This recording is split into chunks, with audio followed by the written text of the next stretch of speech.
momentous occasion. For starts, we have a great crowd of folks. Thank you for coming out this evening to join us. And do we want to just move right to the event? Introducing our leader, Lindy. Did you want to do the vote later? No, I think we should do that right at the top here. I'm going to pass it back to you. Is that okay? Yes. So Lindy's going to do a vote for us. We have a little quick business to take care of, though not many. So we're going to go ahead and do that. I'm going to ask our newest two members, Thomas and Mohan, to step into the breakout rooms, and I'm going to send you there right now.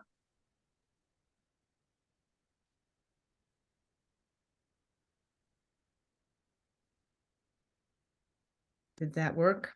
You may have to click on join. No invitation. Oh, here we go.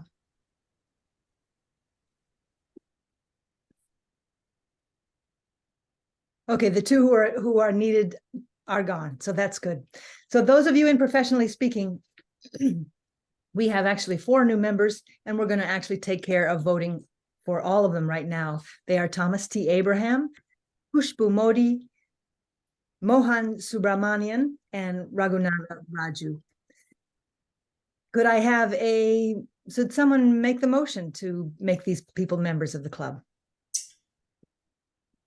I will. Make a motion. Oh, go ahead, please. Did you make a motion, Judith? Yes. Judith makes a motion that we admit all 4 members. Hazel, will you second that? I will second that. Is there any discussion? In that case, all in favor, please raise your hand, your real hand. And Hazel, you're counting those votes, and you will, oh, there's 2 in the room as well. So 1, 2, 3, 4, 5, 6 votes present, 7 votes present. So that takes care of the majority from the pre-membership. In that case, let them back in and welcome everyone to the club. Let's see, closing all rooms.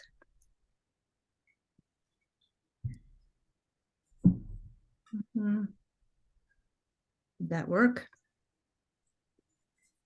Looks like it's going to take 49 seconds, so hopefully they hop back in of their own accord. They'll be coming back in shortly then.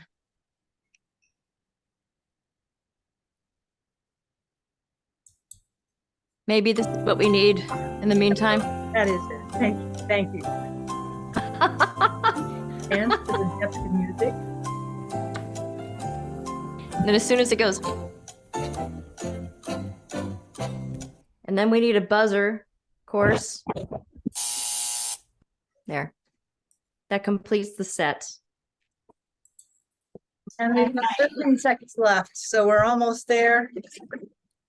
Well, I would like to welcome a few of our guests then quickly before we turn it over to our Toastmaster for the evening. Elma, would you like to say hello and where you're from? What brings you to Toastmasters professionally speaking this evening? She froze for a moment. Did she say Elma? Elma!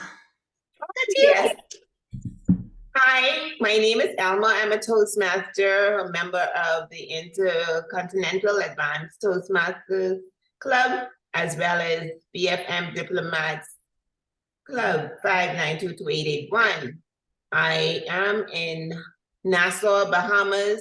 I visited your club before, and I was really impressed with the level of speaking and the fun that I experienced in the club, and I am back.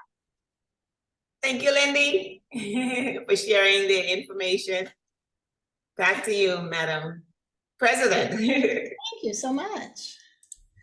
All right, Miss Judy Sadler, I have not seen your face in a while. Thank you for joining us this evening. Would you like to tell us where you're calling in from? Thank you very much. Yes, I'm calling in from Phoenix, Arizona right now.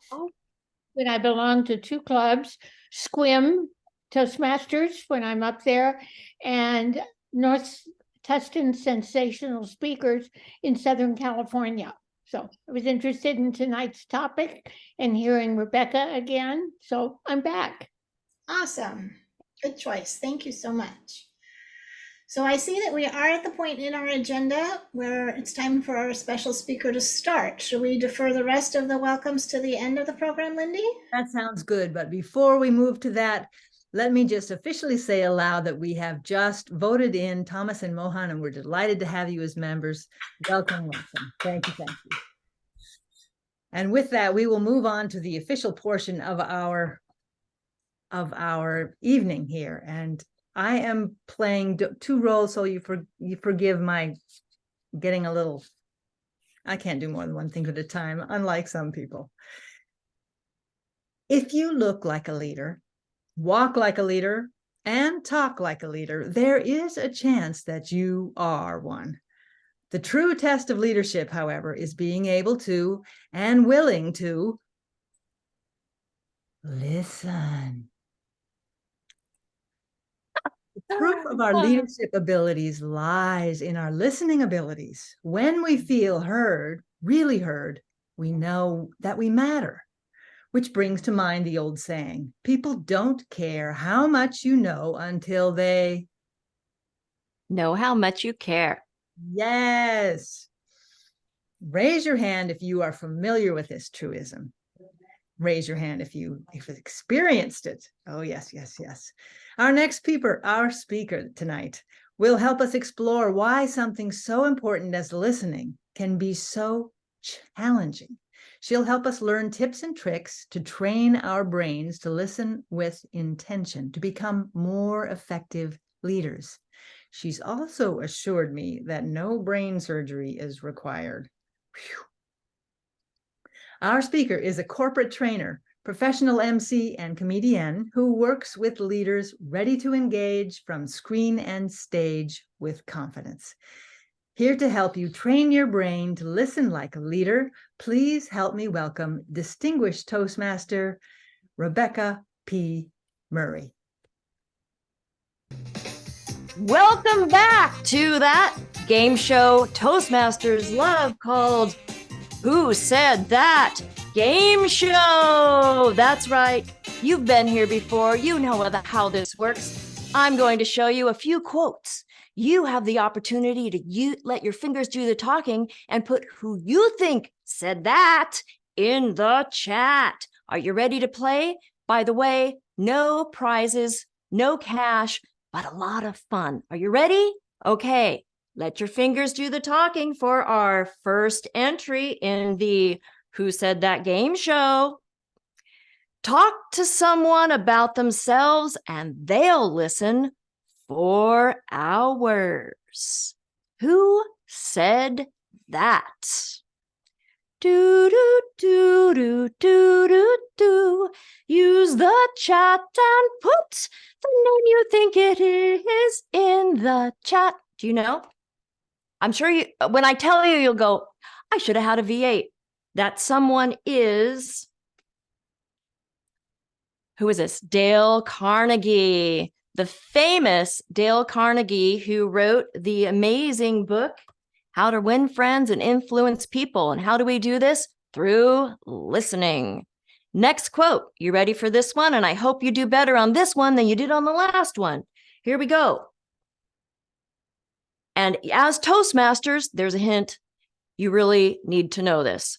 If you know how and when to speak and when to remain silent, your chances of success are proportionally increased. Who said that? Oh, we already have the answer. Smedley. Yes, Jim, our guest, Ralph Smedley. See, you Toastmasters are mighty smart. And here's a picture of Ralph Smedley. All right, you have 1 point, 1 out of 2. That's pretty good. Let's see if you can get 2 out of 3. Here's our next quote. Speak only if it improves the silence. Speak only if it improves the silence, said by somebody very wise, and Churchill is a very, very good guess. I'll give you 10 more seconds. Dumbledore, okay, great, Lindy, very good. That's a good guess too, but the answer is Gandhi. Yes, and now you're going, I should have known that. This last quote, I think you'll all get this one right, and that'll give you 50% if you get this right. Here we go. Can you please just stop talking? Who said that? Who do you think? Any guesses in the chat whatsoever? Here's the answer. You've said that. I've said that. We've all said that from time to time when someone can't stop talking, haven't you? If you've ever said that here, probably not out loud because you're a Toastmaster, or maybe in the other room, put a 1 in the chat if you've ever had that thought in your brain. Can you please just stop talking? The ones are lighting up the chat. Absolutely. So part of, we talk a lot about speaking well in Toastmasters, but we don't really talk about speaking less, unless maybe it is listening to Lindy crafting on how to craft a competition speech because you can't go over 7 minutes and you probably don't really want to go much past 6.5. So you have to cut. But in regular conversation or when we're facilitating a meeting, we don't think about talking less and listening, basically just like taking the virtual duct tape and going like this, and then just stop talking. Just stop talking. This stopping talking and really listening is what we're going to talk about tonight, because don't you think, you've been in the presence of some great leaders in your life, haven't you? And to me, what separates a great leader from a leader is their willingness to listen. They don't blah, blah, blah, blah, blah all the time. They ask great questions. They listen. They take notes. They remember. And oh my gosh, doesn't that feel wonderful when somebody has really listened to you? And that's really what Toastmasters is all about. We come to share and listen to each other. And that's why I've been addicted to Toastmasters for most of my life, quite frankly. Okay, what are we going to do tonight? And it's basically this. We're going to have some fun. Have you had fun already? You've had fun already, haven't you? Nod your head. Yes, you've had some fun. We're going to do some things. We're going to learn some things. This isn't not a corporate agenda where I would line out every single thing, but we're going to have a lot of interaction tonight. You'll have an opportunity to try out some things in a breakout room, in pairs. We'll try some things out here in the room together, and we'll just have a lot of fun while we're doing it. Are you up for that? Okay, here we go. Let's start. Listening versus hearing. What is the difference between these two? And for this, I'd like to see a hand raised. Just you can use a virtual hand. Actually, probably virtual hand because that puts you up to the top. Okay, Jim, what is the difference between listening and hearing? Let me have it. Listening is where you're paying attention to the content. Hearing is that's just noise coming out of that person's mouth. Yes, yeah, exactly. And this is sort of whenever we're on Zoom, we often have trouble hearing, don't we? Because what's the most commonly used phrase in Zoom that it's actually been a Zoom meeting, and it's not an official Zoom meeting unless you've heard this phrase? You're muted. Yeah, you're muted. We can't hear you. Can you hear me? Yeah, can you hear me? Exactly. So that's the difference. It's the intent and the willingness to understand versus just the sound waves going into our ears. Now, there are a lot of things, of course, that can get in the way of hearing, which then impact listening, like being muted is one, but not having good acoustics, not using a microphone, not making sure that when we're on Zoom specifically, that we are doing everything we can on our end to create a good listening environment for our listener. Like I can't just stand here and say, I sound good to me. Why don't I sound good to you? I should sound good to you if I sound good to me, and that's not true. Of course, we know that. So paying attention to that so that we have a better chance of having people listen to us. Okay. But there is one thing that we all are probably aware of. So here's a little quiz for you. Americans that are hard of hearing, do you think it is 5%, 10%, or 15%? 5%? Put this in the chat, please. 15% or 10%? And you're so right. You're so right. Isn't it amazing? 15% and growing every year. And interestingly, the younger demographic also growing exponentially. And why is that? Probably too much music and everything in the ears. That's not a good thing. Okay, now it's time for you to rate yourself. How good of a listener are you? And let's just put yourself in a situation where hearing is not a problem. If you have a hearing impairment or whatever, the acoustics are wonderful in this make-believe scenario. Okay, so hearing's not an issue. How good of a listener are you really? And I'm going to give you A, B, or C. A is not so good, 1 to 4, have a lot of improvement. B, 5 to 7, or C, that would be 8 to 10. I'd love to see that. Okay, we have some A's. All right. Okay, A's and B's. Any C's, I wonder? Any C's? Okay, it looks like it's all A's and B's. Oh, and 1 C. Good for Karen King. Excellent. You should be teaching the session. I'm just going to go sit over here, let you take control, and you've got the floor. No, I'm not going to do that to you, but that's great. That means that you have worked on this, and maybe that is even a part of your profession, to listen. You know, some people get paid to listen. Not me. I get paid to speak. Okay, here we go. Here's a couple of other numbers. So the A's and the B's, and I put myself in the B category too. I have room for improvement, and I'll share a little story about that and my 30+ year marriage later on. Okay, these two numbers, I'm going to show you these. These are big numbers, 7,000 and 10,000. 7,000 and 10,000. What do these numbers have to do with? The average person uses 7,000 words a day. The average face, not average face, every face is capable just between here and here of 10,000 different expressions.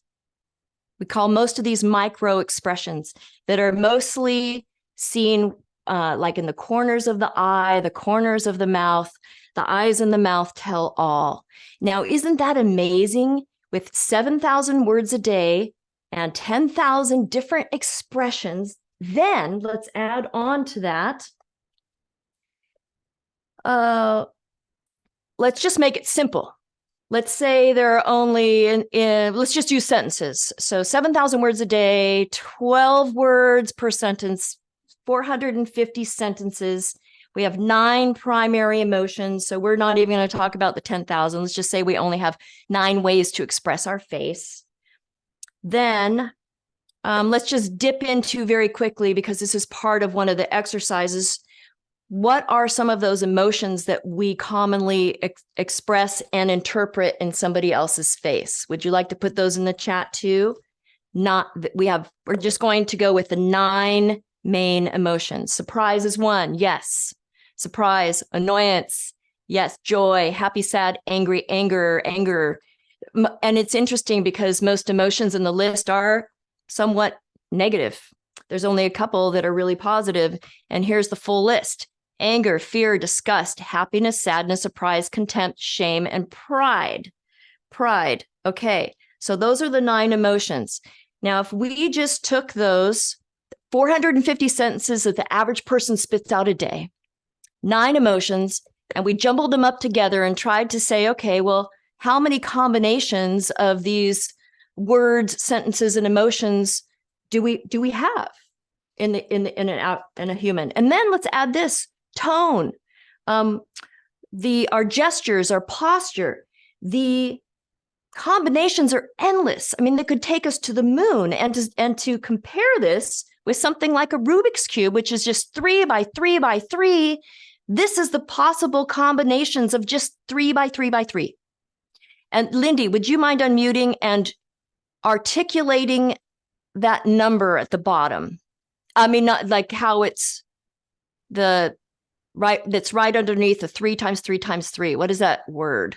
43 quintillion. I For- don't think I see- can do the next one because I don't know all those place markers beyond a million, billion. I'm not sure. Well, that is what a quintillion is. That's how big a quintillion is. And that's just the 3 by 3 by 3. So think about, this is why communication is so easy to get wrong. And this is why it's so hard to listen, because we're always being confused by how another person expresses themselves, and then how we interpret it based on our own understanding and our own history and all the weirdness that's going up here all the time. It's a wonder that we can even communicate at all, isn't it? It's a wonder. So we're going to simplify all of that and basically focus on these two things, trying to speak clearly, which is why we're in Toastmasters, and then combine that with active listening. And hopefully we have a crash at the middle there, at the intersection where understanding takes place. Another way to look at that is as a triangle, the power of 3s, this connection triangle where we speak briefly, and we're going to be practicing that tonight. Listen intently with desire so that we can connect. So all these things that get in the way, I'm just going to show a list here. These are, I've read so many books. This is such a fascinating subject of what goes on between the ears here when the ears are really not listening and maybe not even hearing. And here are some of the challenges that we have going on. Pick one of these that you really relate to and put this in the chat, would you? This mind reading, future telling, daydreaming, being right, blocking, rehearsing, sparring, judging, derailing, advising, filtering, and FOMO, fear of missing out. Fear of missing out. Okay, so Jim, you just put in mind reading. I wonder if you could tell us, well, I'm just going to keep this up here, the difference between mind reading and future telling. You have any guesses regarding that? Mind reading is focused on assuming you've interpreted it right, assuming that's the message. Yeah. And what about future telling? Future telling is just it's a guess. It's a projected guess. Yeah, projected guess. You're not present. You're not present. You're already somewhere off in the distance of, usually catastrophizing is what we're really good at, right? Catastrophizing, worst possible outcome of everything. Any questions about any of these? I sometimes get a question like, what is blocking? What is filtering? Any questions? And if you have a question, please just unmute, or any thoughts. What is blocking and what is FOMO? Okay, so blocking is, and we practice this, it's one of the things like in improv that's so important. So blocking would be we're talking, and this is how I think of it. I've already got my answer. I might have asked you a question, but I already know that I'm right. And I have my answer firmly in my brain. I'm not going to change my answer based on, you could just stop talking, but I'm listening to you, and I can block you just with my facial expression like this. Like, that I'm really not listening to you. I'm not on the same page. I'm not really here. Or I can block you with words like cutting you off, interrupting you. That would be a way to block you. And then FOMO, fear of missing out. We're going to practice this. Fear of missing out. This is what we all do when we get a notification on our phone, no matter where we are. We're like, oh, I wonder what that is. And which is really rude when you're in a conversation, right? Have you been in a conversation like that? You're talking to somebody and then you see them reach for their pocket when there's no need to. And then they're like, hold on. Yeah. Okay, go ahead. And now I feel really unimportant. So that's the fear of missing out, is that this or something else is more important than me or you. And this is one of the biggest problems, I think, don't you think? This is a huge problem for us, having these mobile devices. It never used to be that bad, but now that we have these in the palm of our hand, it's a constant thing. It's a constant thing. And speaking of having this in our hand, just to guess, I'm going to show you 3 numbers here.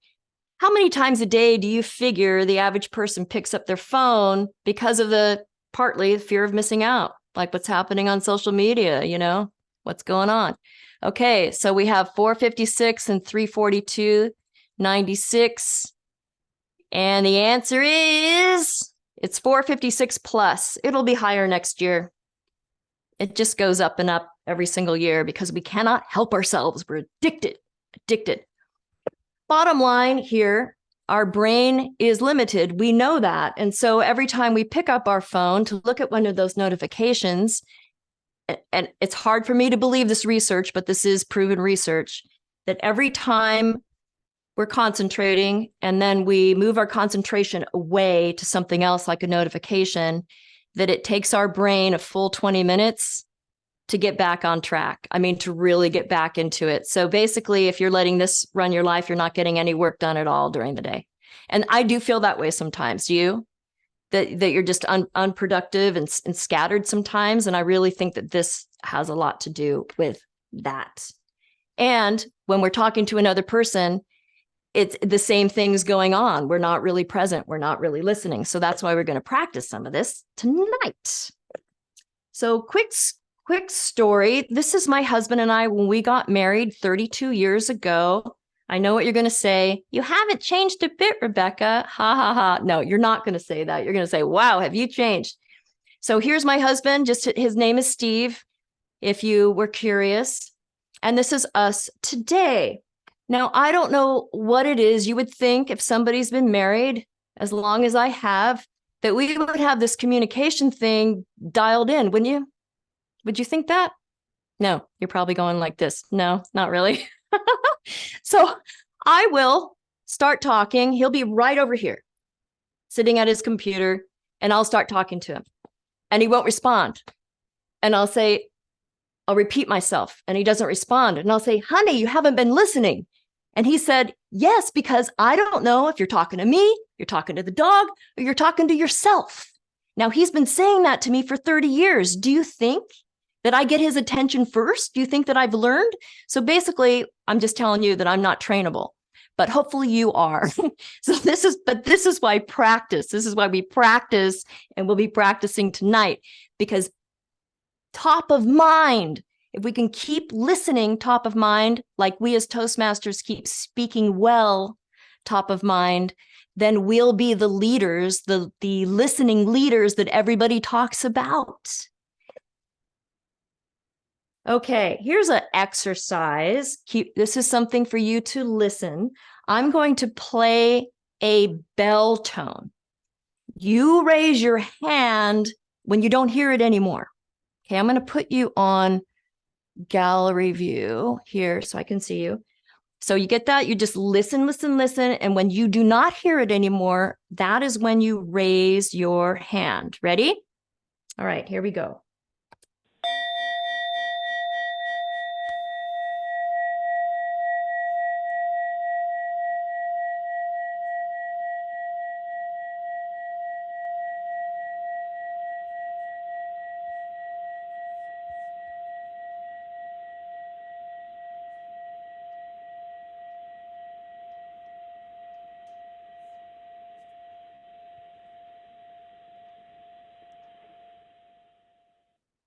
Okay, I see hands up.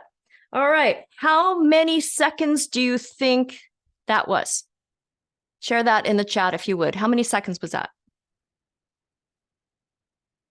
15 seconds says Jim, 10, 9, 30 says Mohan. Okay, 25, 15. We're all over the board on this, aren't we? That's very interesting. It is actually 32 seconds.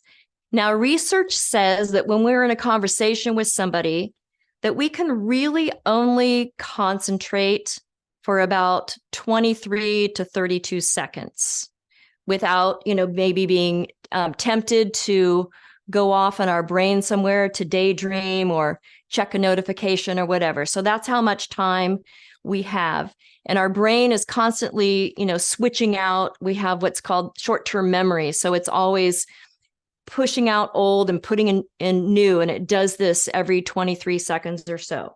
And so that's part of the reason for that, our limited brain. So I'm going to play this one more time for you. And knowing that, so see if you think now that I've told you it's 32 seconds, see if you can feel like, okay, yeah, this feels like 32 seconds. Okay. So I'm going to do it same. I want you to put your hand up one more time at the end. Okay. Ready? Here we go.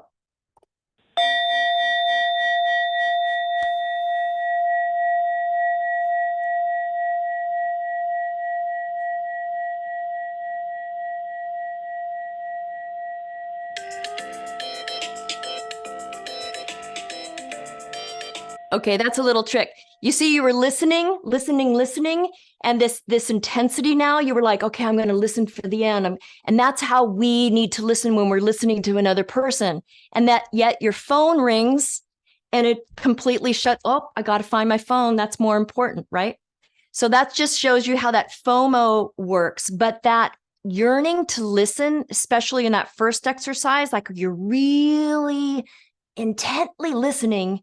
Don't you wish that you could feel that way when you're listening to another person, like all the time? That's how I want to feel. However, the other side of that is if a person speaks, like we talked about in the very beginning, blah, blah, blah, blah, blah, blah, blah, blah, blah, blah, blah, you can't expect somebody to have that intensity for that long, because our brains just don't work that way. So it behooves us to learn to speak briefly, especially in a networking situation or something like that. Okay. This is how I think of it too and we're going to go into breakout rooms shortly here with a little exercise. But when I was in high school, my brother, and this is not my brother, it's just the only picture I could find of somebody with a CB radio. My brother had this little CB radio in his bedroom. And so I would sneak in there sometimes and use the CB radio and breaker, what you 20? Yeah, looking out your backside. I pretend like I was a trucker, and kind of mess people up who are like really serious on the CB radio. That's how I actually found my first boyfriend, was on the CB radio. It was kind of cool. And but anyway, this whole idea of push to talk. Now, if you know anything about CB radio, if one person is pushing to talk and talking, and another person tries to talk at the same time, there's a term for that. Does anybody know? Put it in the chat if you know what that term is, because it is something to keep in mind. It is not a nice term. It's not a nice term. I don't see anything in the chat, so I will just tell you, it is you've just stepped on somebody. Like, there's somebody stepping on me, that kind of thing. So that is like something you do not want to do. And whether we are, I think of this, okay, if somebody's talking, it's that push to talk and let go to listen. Push to talk and let go to listen, like a ball going back and forth and back and forth. So I think about that too. I mean, I'm thinking about it right now. Like, I've been talking for too long and I want to get you in breakout rooms because I've asked you to listen to me. I've tried to make it as engaging as possible, but still you've been listening to me for all this time. So thank you. All right. Next, we're going to go into breakout rooms in pairs. Let me tell you what this exercise is about. And then I'll give you the directions right here and you can take a screenshot of this. I read, put a 1 in the chat if you've read a book by Chris Voss called Never Split the Difference.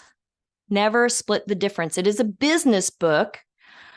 Chris Voss is a retired FBI hostage negotiator. And so this book is it's gripping, the audiobook and the written book. I've read and listened to both. And he tells these stories and the things that he's learned and then taught to Harvard professionals at Harvard about listening. Because as a FBI hostage negotiator, that's basically your job. You can't talk somebody down, really. It's listening them down, like off the ledge, right? It's listening to them and helping them feel heard, using their name, those sorts of things. So one of these techniques that's used in hostage negotiation situations is called the mirroring exercise, but it's done in this very specific way. So I'm going to give you a series of questions. In fact, let's go ahead and why don't you take a picture of this slide right now? Go ahead and take a picture of the slide right now. And if you can't take a picture, just write down one question off of here that sort of speaks to you. I'm going to give you a minute to do that.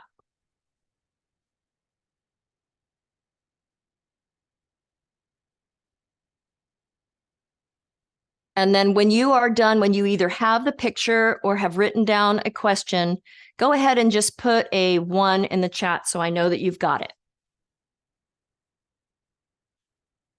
Thank you, Hazel.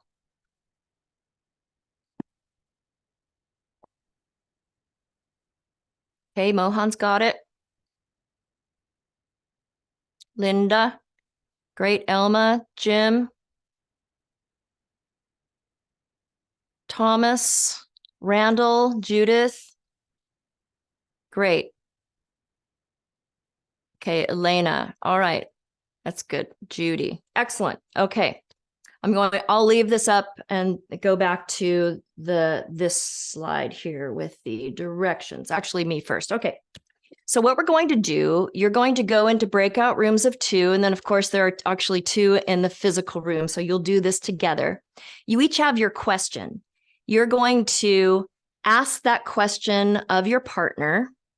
They're going to speak for about 30 seconds. So we know what 30 seconds, it's not too long, not too short. And then they'll stop. And then what you'll do, because you're listening intently, listen for the last 1 to 3 words, and with interest on your face and leaning forward, you just repeat those last 1 to 3 words, and then you stop talking. Now, what happens, and if you want to test this on your partner in the next networking situation that you are in, if you do this exercise, people will just keep talking. I mean, great salespeople use this technique, and that's why it's in that book, Never Split the Difference. So, for example, let's just do a demo real quick with Hazel. Would you mind unmuting? Sure, Rebecca. Okay. Hazel, what is one thing that you want to accomplish in your lifetime? Oh, I'm ready to be a real great listener. I think it would come in so handy as a life coach. I really want people to feel like they've been seen and heard, understood, and validated. But not just that they have someone to support them as they make huge transformations in their life. Huge transformations. That's right. I think there is so much opportunity for all of us to heal and to grow and to move beyond, because we're all born with like this seed in our soul, something that's wired in our DNA that's uniquely ours. And a lot of us, we've been kind of like conditioned, and so we've never explored or discovered or been able to evolve into that person. Never been able to evolve into that person. Huh. I could keep going. I know you could. Okay, thank you. Very good. And see, now the temptation is, it's that pause that's uncomfortable for most people. Like you just ask the 1 to 3 words that you hear at the end, or sort of like the thought that comes to you at the end, and then you stop talking. And if the temptation is for you to keep going because the other person stopped talking. But I guarantee you, if you stop talking, the other person will keep talking. And then you do this 2 to 3 times. Okay. So the person A, and here, let me go over the what? Here we go. So if the first letter of your first name is closest to A, you're number one. Number one asks the first question of their partner. Partner number two answers it for up to 30 seconds. Then you mirror with 1 to 3 words 2 to 3 times. 2 to 3 times. So each time you're going to go deeper and deeper and deeper. And then you'll give a brief statement of appreciation and you'll switch partners. Okay. I'm going to leave this up here. You might want to take a picture of this as well to help you when you go into the breakout room. You'll be in there. We're going to give you 10 minutes, 10 minutes in the breakout room. And then we'll come back and hear all about your experience. Okay, any questions? I'm going to keep this slide up, but I am here. Any questions before we put you in breakout rooms? It looks like Judy, you're talking, but I can't hear you. Are you talking to us? Judy Sadler? No. Yes, is it possible to put up the questions one more time? Yes, yes, Please. yes. There we go. Thank you. Mm-hmm. Got it. Okay, fantastic. All right. We will give you a 5-minute notification while you're in the room and switch as soon as you see that or before. Okay. All right. We'll see you back in 10 minutes. Have fun.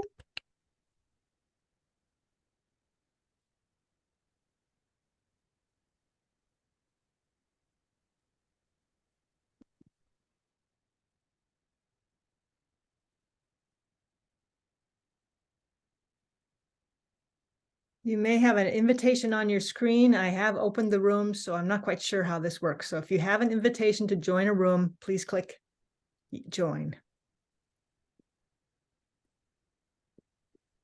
How many people do we have not in rooms? Let's see. I see Karen King here. There she goes. Okay. Let's see. Lawrence is not in one there. Lawrence is still here. Where is he? Let's see, Lawrence. Lawrence, do you need some help? Oh, he went. Okay. Okay, fantastic. So now the only thing is there's one person, Linda Wu, has nobody in a room. Let's see. Oh, do you want, I can bring her back here and we can do the exercise here. Okay. So let's see, how do I do that? Do you want me to join? Let's see, which room is she? Which room is she in? Oh, I see. Okay, and that's room 7? I think I moved her out of it back here, hopefully. Okay. And I'm going to have to mute or turn the volume down in here so Karen and I can work without. Oh, yes. Oh, hi, Linda. We moved. Yes, go ahead and mute us. That's a good idea. I will. If you mute us. Yeah, I can do Hi, it. Linda. Hi, Linda, Rebecca. let's do this. Let's do this together. Why don't I ask? Do you want to ask me a question first? Can we mute the room, Lindy? Oh, there we go. Okay. Okay. Do you want to go first? You can. Why don't you ask Lindy a question, Linda? Or Lindy, you ask Linda and Lindy. You guys do it. Okay, Lindy, how did you learn your most important lesson in your life?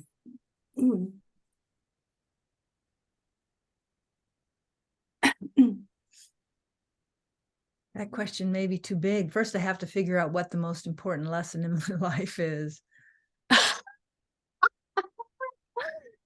Joined Toastmasters to learn the most important lesson in my life, which is that what I have to say is worth sharing.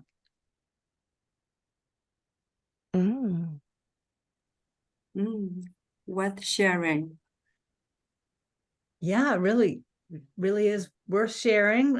That once it's out of my mouth and other people hear it, they're nodding or they're looking perplexed or whatever, then it leads me to keep going. But then there's been these times when people have come to me and said, oh, I so empathized, or, they related. And then I feel like, wow, so that was important that I said that. Yeah. They related. You feel it's important. Yes, exactly. They related. I felt it was important. I felt affirmed, and it gave me more courage for the next time. Yeah. Good job. Yeah. Now, Okay, Lindy, do you want me to put up the questions then? Because you didn't get to see these. yes. Okay. All right. So, Linda, I think 10 is too many, but if you had, let's say, if you had 5 years left to live, would you live your life differently? I guess I will live a healthy life. I will connect with the people around me more. I will visit my relatives and my friends more, and to have a more meaningful conversation with them. More meaningful conversations with them. Yeah. I think that's the way we connect with people. I'm not good at it. I didn't do it very well. Yeah, I think I wanted to do it more. Yeah, to see how they are really doing. Are they doing well? What kind of help they would like me to give them? And so what else we can do together to make more contribution to the society? Yeah. To relate, to understand better how you can help serve them in their lives. Yeah. I think that's why we are here on this planet, right? Yeah, I think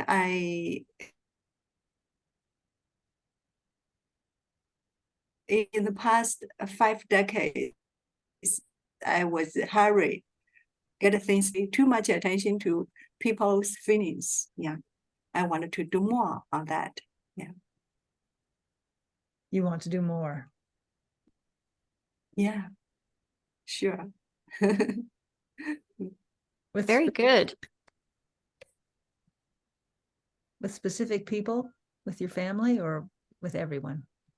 Yeah, there are some specific people. First, my family members. Not only my father, my husband, my son, but my big family, the extended family. My sisters-in-law, my brothers-in-law. Yeah, some of them are really struggling with child education. I did something to help them, but I think that's not enough. They really need some help. They are really struggling. Their kids are not following their advice, and I think I can say that I'm half professional. I'm really good. I'm good at this, but I was busy doing something else. I didn't help them enough. I wish I could do it differently when their kids were still young, so they don't have to struggle when the kids grow up. Yeah, as a teenager. Yeah. You have a few regrets and you want to help them more. Yeah. One is my brother's kid, my brother's daughter. She enrolls in a very good university, but she couldn't graduate.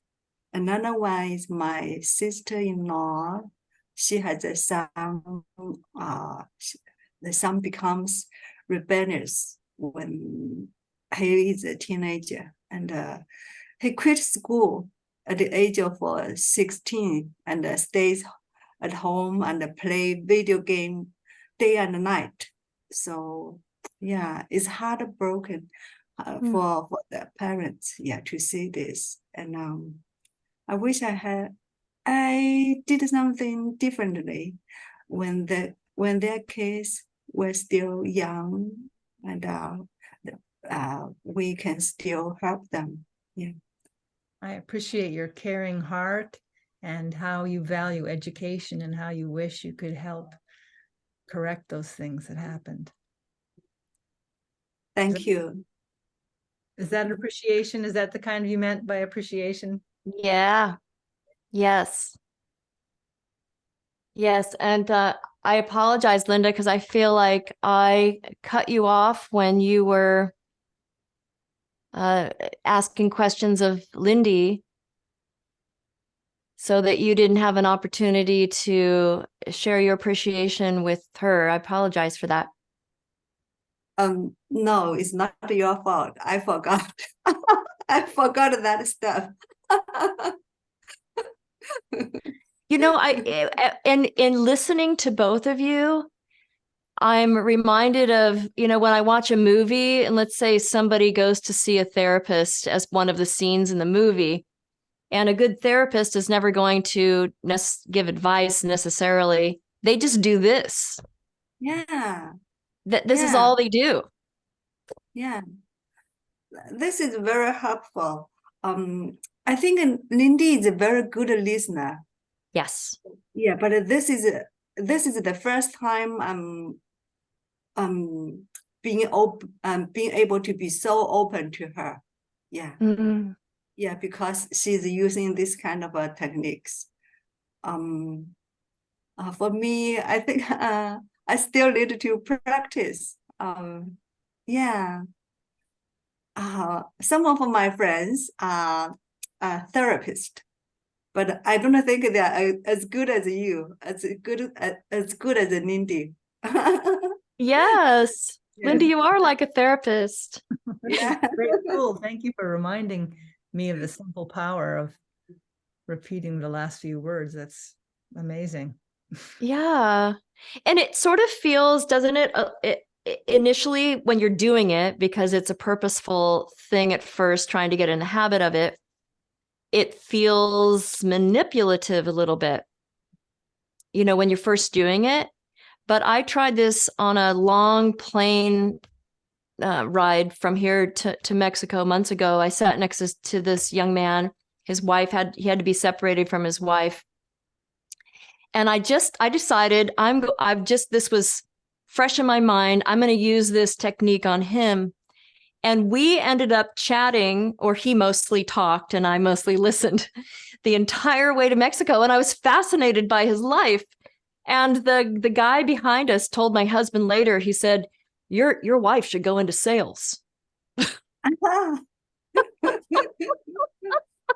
He goes, she's a really good listener.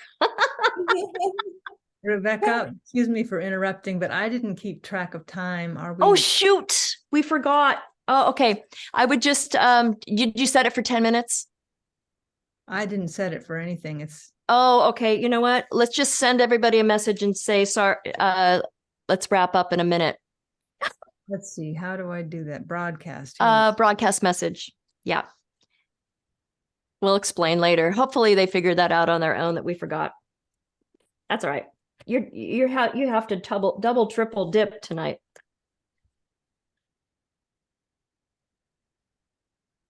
Give them 30 seconds. Okay, we'll give them 30 seconds.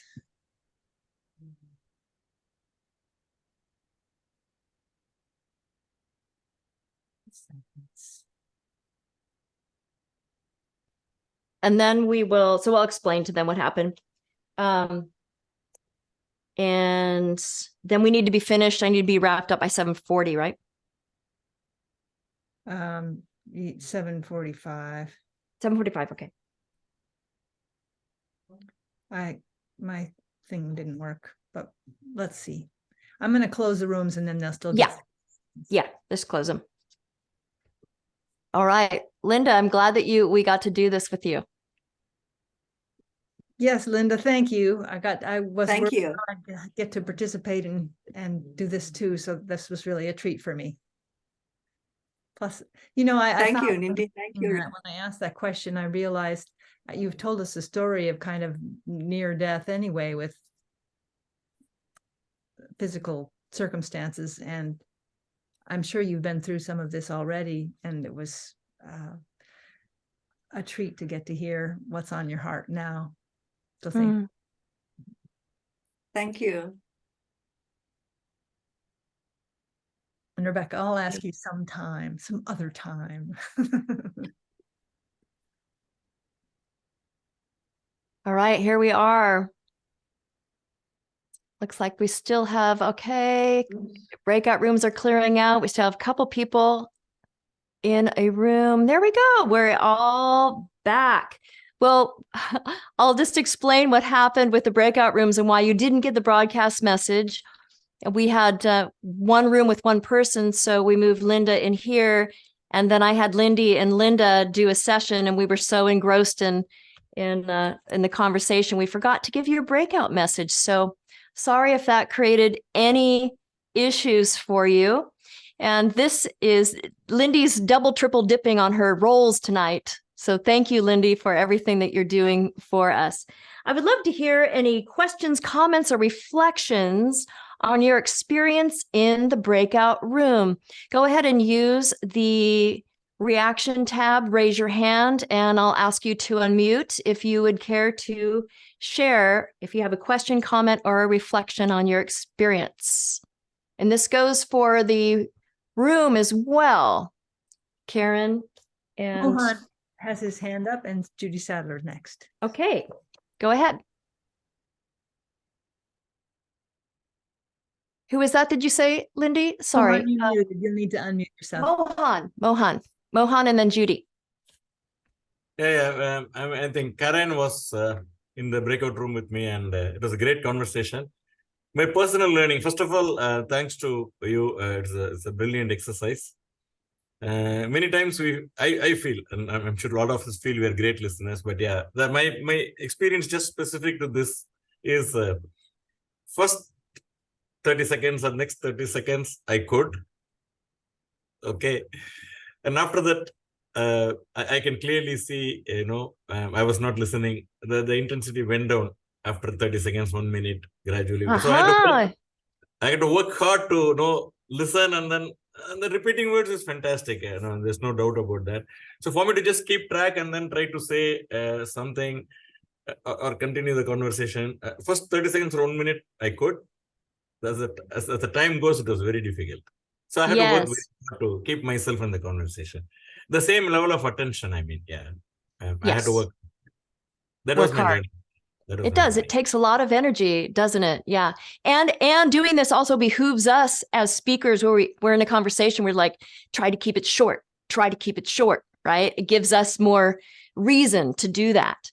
Okay. Thank you so much. Judy.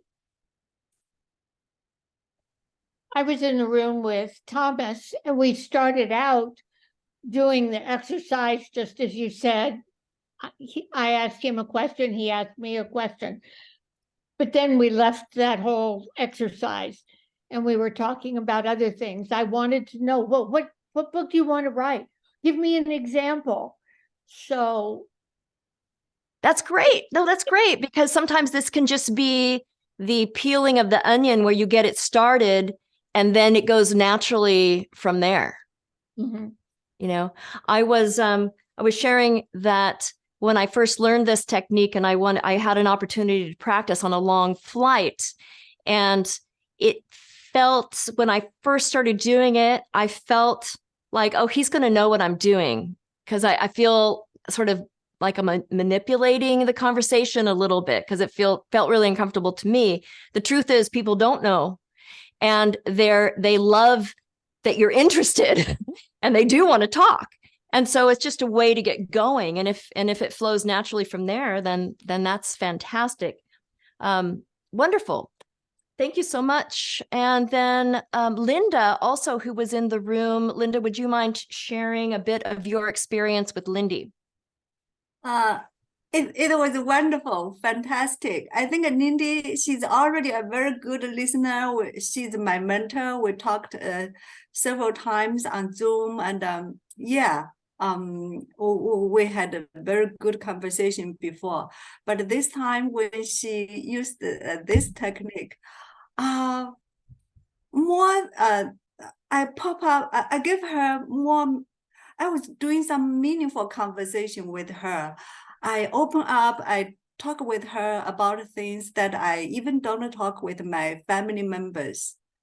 Something buried in my mind for quite a long time that it bothers me. But when she used this kind of a technique, I just keep talking and I share everything. Yes, that's great. When I was listening to them, it reminded me of scenes on television where there's maybe a therapist scene. And a good therapist is never going to do a lot of talking. They're going to do a great deal of listening. And they use this technique, where they just sort of draw you out and go down and down and down and down just by asking these simple questions and repeating back to you what you've already said. It's incredibly, incredibly powerful. I can see why the FBI uses it.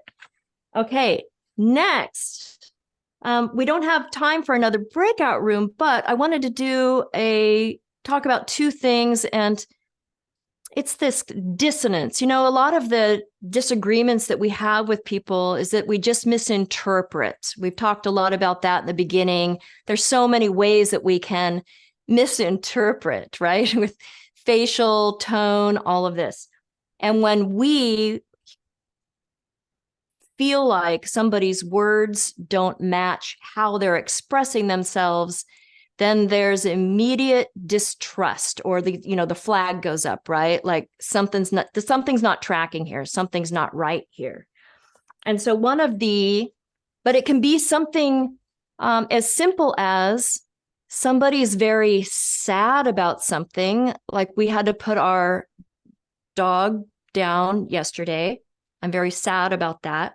And because I don't want to be, let's say, vulnerable with somebody, I'm like, I don't want to break down. So I'm holding my sadness together. It might come off as anger to somebody else, right? So they might pick up on an emotion that I'm not feeling, but on the surface, that's what they see, and that's what they react to. So Chris Voss also has a technique for this. And what the research shows that when I can put a name to what I'm picking up on in you, that calms down my brain. So we're going to demonstrate this so you can see that. So let's say, and this is what I need your help. Give me just a sentence, if you wouldn't mind, just a plain vanilla sentence that you type into the chat. Let's get some of these in here, and we'll use one of these sentences as an example.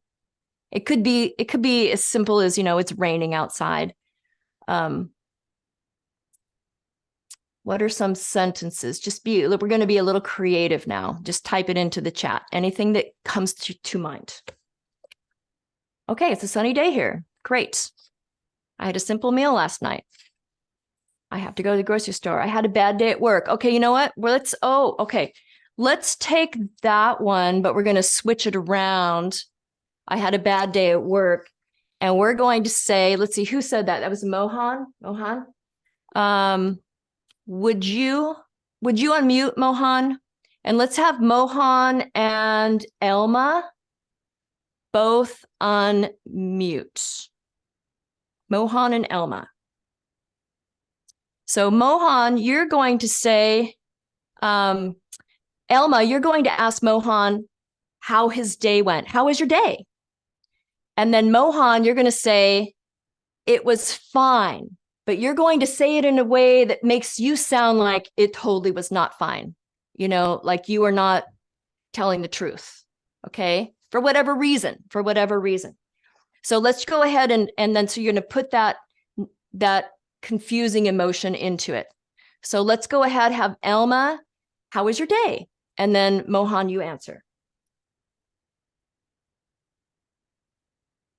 How was your day, Mohan?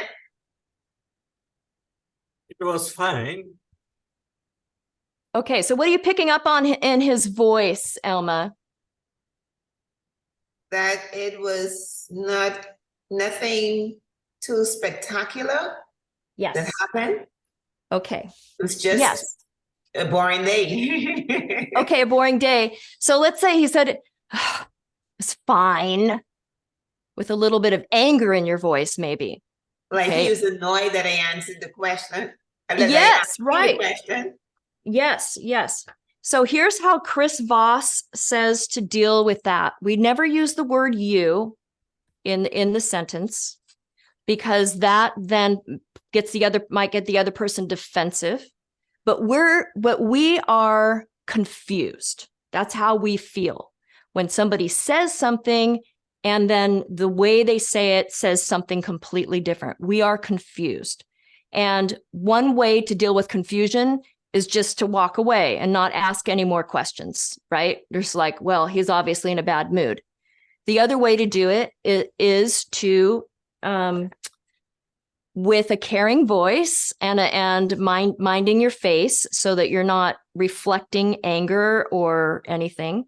You start your sentence with looks like, feels like, or sounds like. So I might say something like, wow, feels like, or wow, sounds like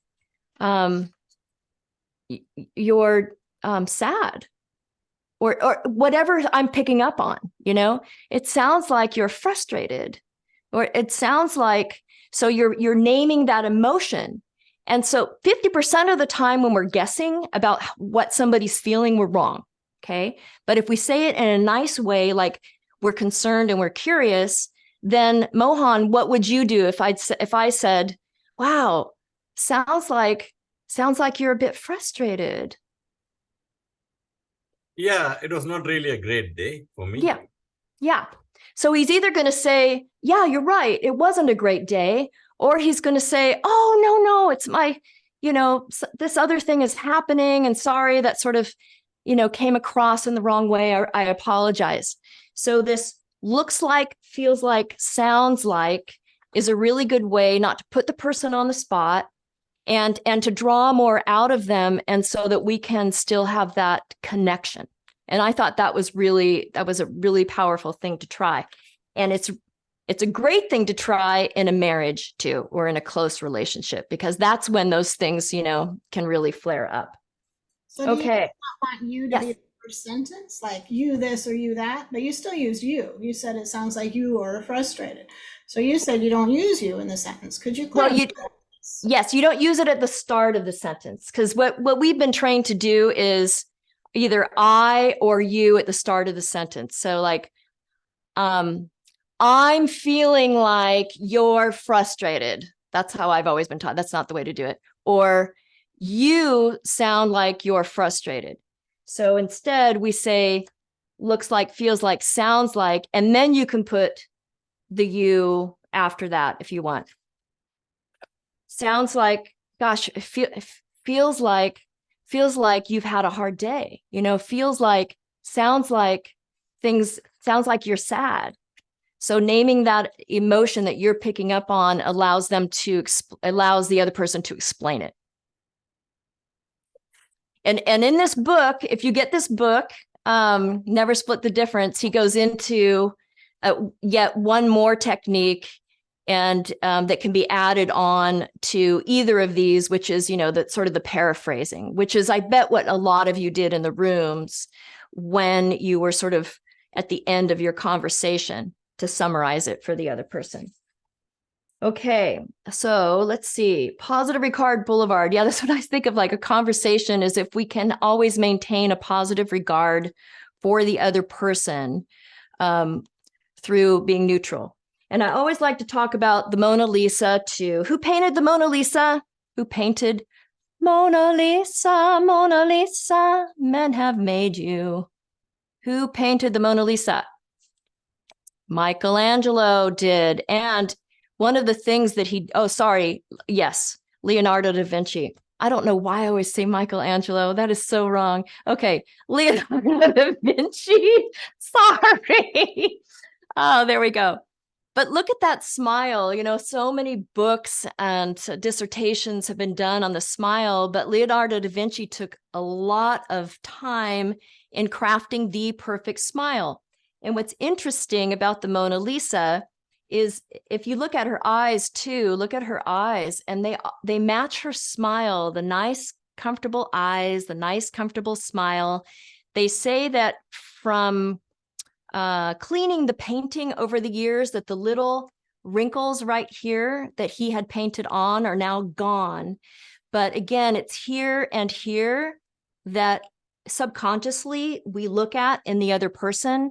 So I always just say, when you're in a conversation, mind your face, like have a mirror, check your face for how you come across, because that's going to be what the other person bounces, it's a reflection.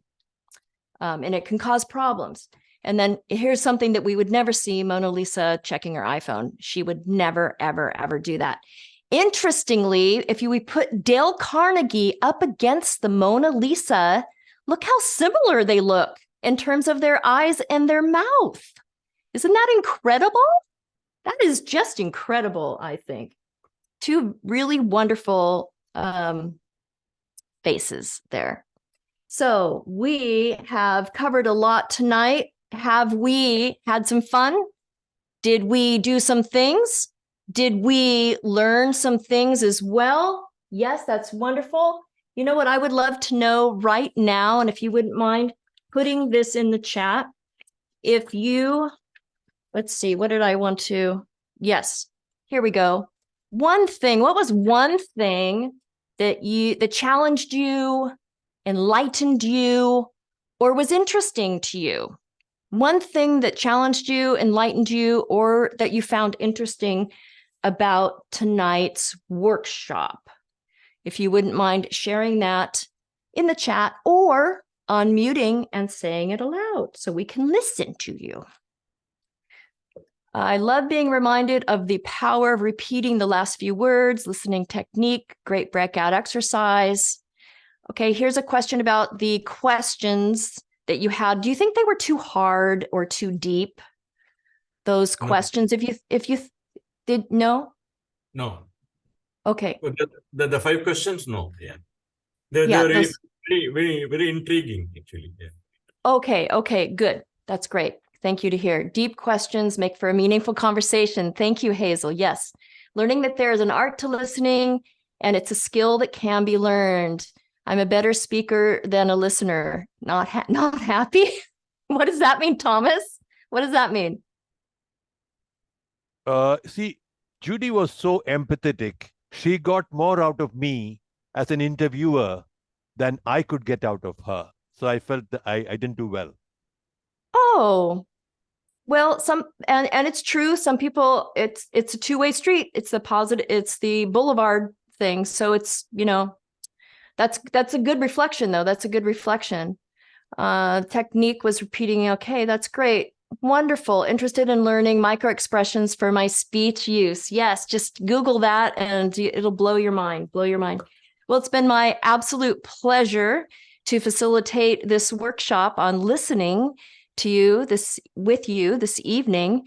And at this time, I invite Lindy McLean back to the virtual stage. Thank you so much for your attention this evening.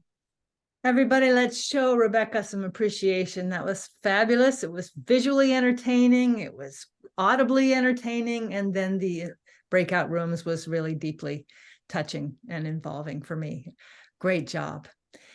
Let me ask you, what is one thing that you're going to take away and do differently? Not just what did you learn here, but what are you going to do outside because of this? Raise your hand and say it out loud.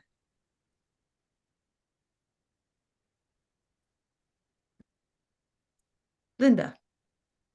I'm going to repeat 3 words to my partner, to my husband, my son. Yeah. Wonderful. You may never get a chance to talk again. Wonderful. Could be. Mohan says, listen and connect better with everyone. Excellent. Anything else, anyone? Karen King, you want to unmute?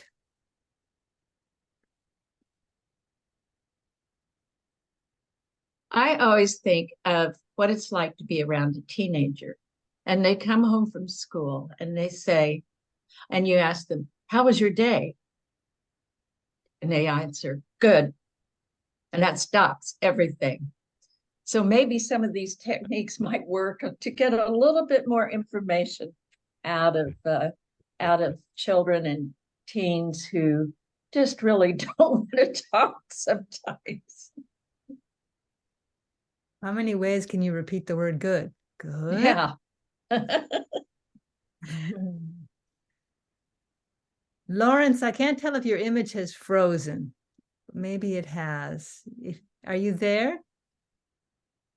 Tell us about how your experience was.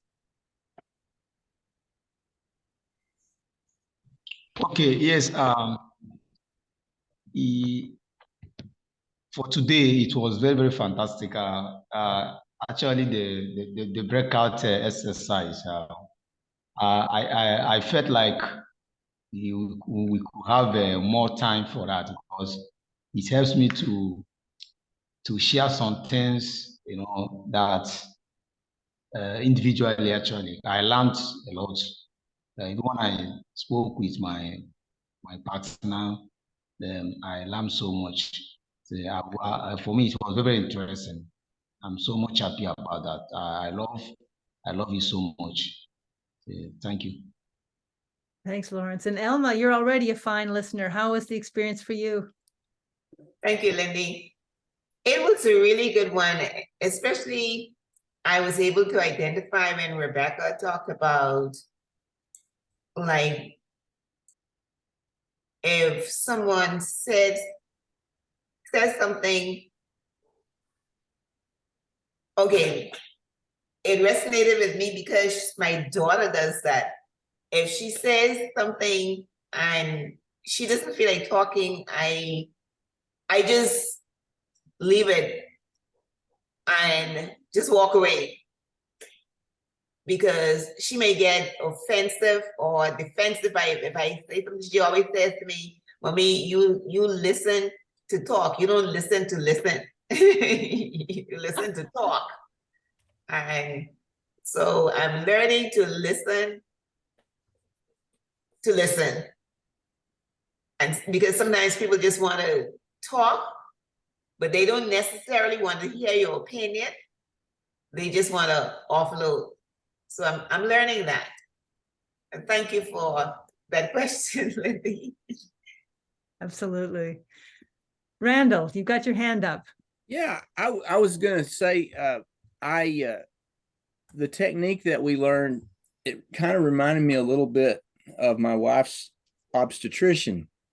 He was a very good listener. He delivered several of my children into this world, and he had this thing that he would do. My wife would have a lot to say, I remember one time when she was carrying twins, and anyway, he would just say, what else?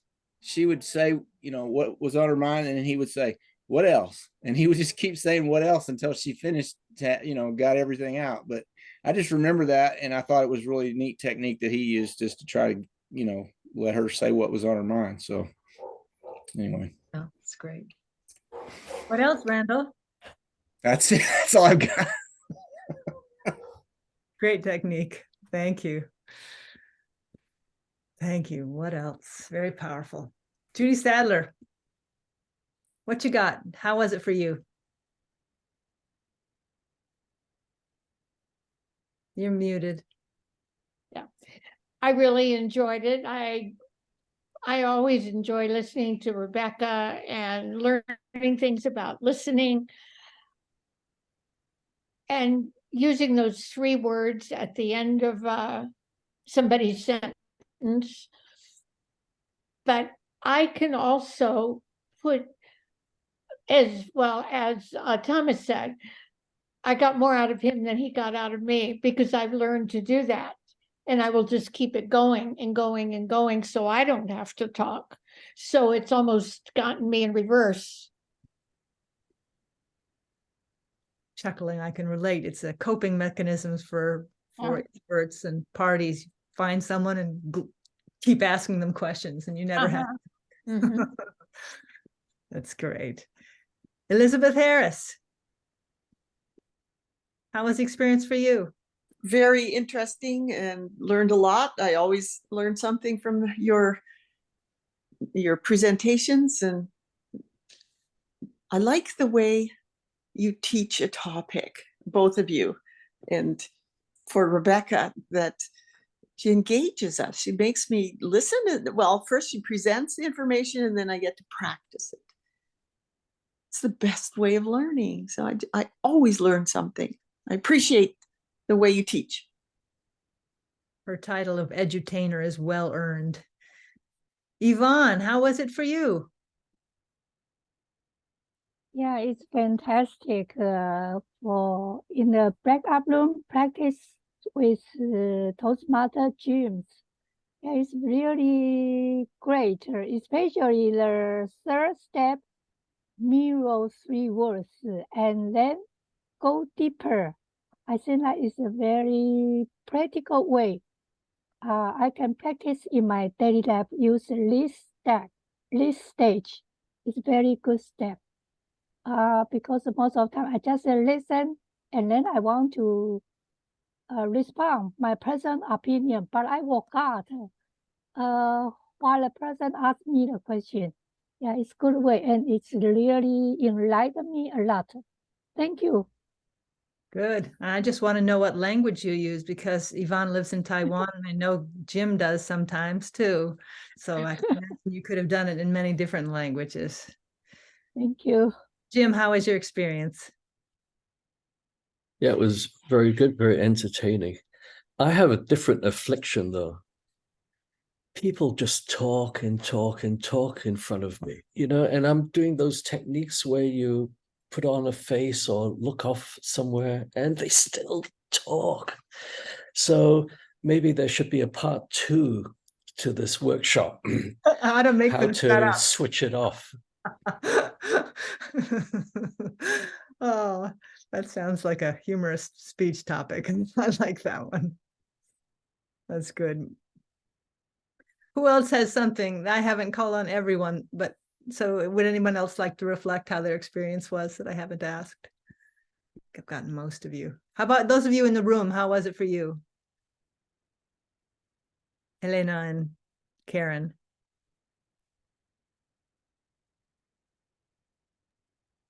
I have to run and unmute Yeah. because it's far away. It was good. Karen and I learned a lot about each other, even though we've known each other, 15 years.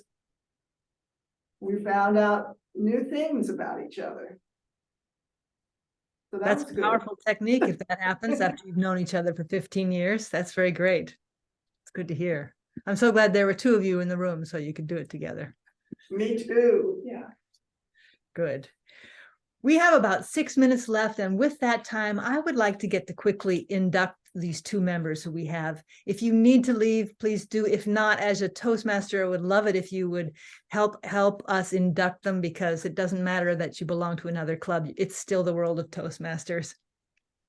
So Mohan and Thomas, I'm going to read the pledge and then ask you to say I do at the end rather than to repeat the whole thing. But the first sentence you can say out loud, I, and say your name. I, Thomas T. Abraham. I, Mohan Subramanian. In the presence of my fellow members of the Professionally Speaking Toastmaster Club. Okay, I'm going to do the rest from now because it's too wordy. Make this firm obligation to attend meetings regularly and prepare fully for each assignment, to apply myself to the projects outlined in the Toastmasters Education Program, to participate actively in club activities, which you have today, to evaluate others in a positive, constructive manner, to build open, friendly relationships with my fellow members, and to bring other new members into the club so that they can also gain the benefits of Toastmasters. If so, will you say, I do? I do. I do. And Thomas already brought Mohan, so he's already acting on those promises. Now for the rest of you, and I'm going to make this universal. How do I do this? We, the members of Toastmasters clubs, and I'm going to keep going, pledge to support you in your quest for self-development, to provide you with positive, helpful evaluations, to maintain friendly, supportive atmosphere, to give you opportunities to help others, and to make your Toastmasters membership a rewarding and fulfilling experience. If so, all of you, please say, we do. We We do. Welcome, everyone. Tonight has been such a treat. Always it's a treat to have Rebecca present. And what makes it so rich is that she has a way of drawing wonderful people like each of you to the audience so that it's a participative group experience that is impactful and memorable. With that, I will hand the control of the meeting back to our president, Hazel Booth, to adjourn the meeting and finish up. Please welcome Hazel. Wow, that was a great turnout and some pretty awesome participation. Thank you all for coming. So you'll notice that there's a link in the chat to join the newsletter. There's a link in the chat if you're a guest so that you can leave us your information so we can stay in touch with you. And our next meeting, I believe, will be on December 3rd. Is that right? 7th. December 7th. Give us the scoop, Linda. What are we planning on that night? We will have 3 speakers, Anina, Karen, and Abhijit. Abhijit will give us a workshop, 15 minutes to 20 minutes workshop. He will talk about open broadcast speech. Yeah, that will be his topic. And Anina and Karen will also give us their speech. So please come to help them to polish their speech. Thank you. And on December 21st, we're going to have a holiday event, which will be hosted by our president, Hazel. Right, Elena, Brenna, and I will be co-Toastmastering for that meeting. You haven't gotten the email for it yet, but there's one coming with a Google Doc, so you can sign up. And then the Eventbrite link for guests to sign up will also be included in that email. You should see it in the next day or two. Right, check that link. I sent an email, but it didn't work for me. It said it was I exchanged with Sandra, and it works for me, and so it is working at least on one browser. So I'm not sure. All right, sounds like a plan. Well, I'm going to let you all go. It is the top of the hour, and we respect your time. Remember, push to talk, let go to listen, and keep those conversations with positive regard, and try not to step on anybody. You guys take care. Very good. Excellent. She's a good listener. Yeah. Good night, everyone. We look forward to seeing you the next time. Good night. Bye. Bye-bye.